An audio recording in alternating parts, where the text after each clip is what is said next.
Welcome to the 2021 Global Inclusive Growth Summit, a joint presentation of the Mastercard Center for Inclusive Growth and the Aspen Institute. I'm Dan Porterfield, President and CEO of the Aspen Institute. And I'm Mike Froman, Vice Chairman and President of Strategic Growth at Mastercard. We're thrilled to gather today, albeit virtually, to bring back this critical conversation about inclusive growth at a time when it's more necessary than ever. As we come out of the current health and economic crisis, the question for all of us is how can we work together to forge a recovery based on an economy built for all?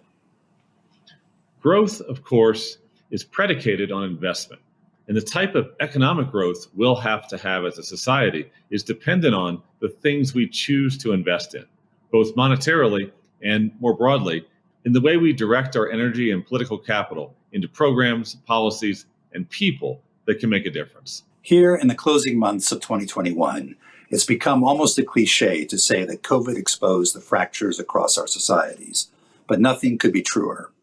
As the pandemic put a financial strain on individuals, crushed small businesses, and crippled entire sectors, institutions got to work supporting them, often with innovative technologies. Financial institutions, national and local governments, philanthropies, and community groups, we all came together to blunt the worst of the economic hit. But much remains to be done. Right now, 1 in 5 people globally don't have access to basic financial services. Nearly half the global population lives in a digital desert, unable to access the internet to leverage the tools needed to fully participate in the health, education, and economic opportunities that digital solutions can provide. An inclusive economy is one that lifts up historically excluded populations, particularly entrepreneurs of color, women, and those with low and moderate incomes.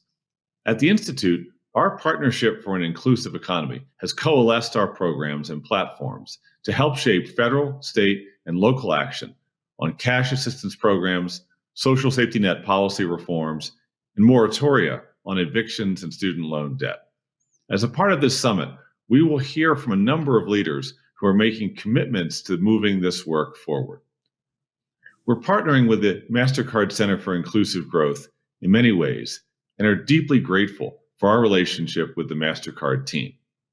We are proud also to share today that this work will be expanded with the support of Prudential through a 5-year, $11 million investment in the Aspen Institute.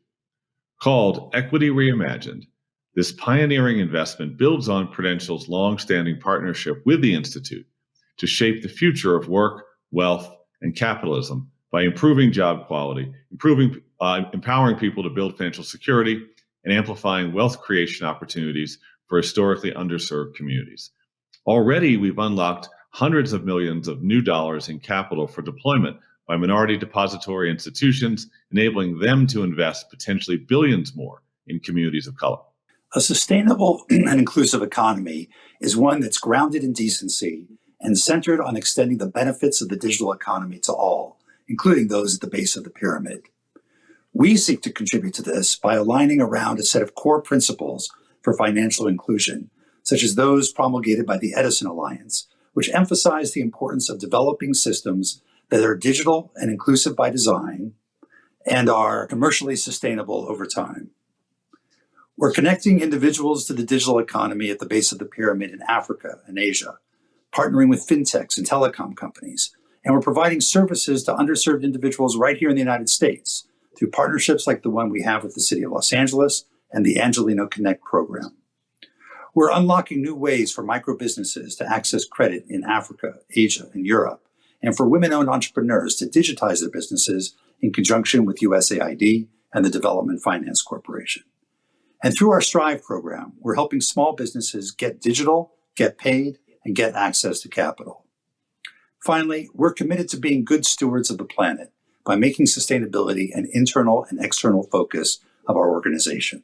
And now let's kick off this critical conversation with some framing remarks from Ajay Banga, Executive Chair of Mastercard.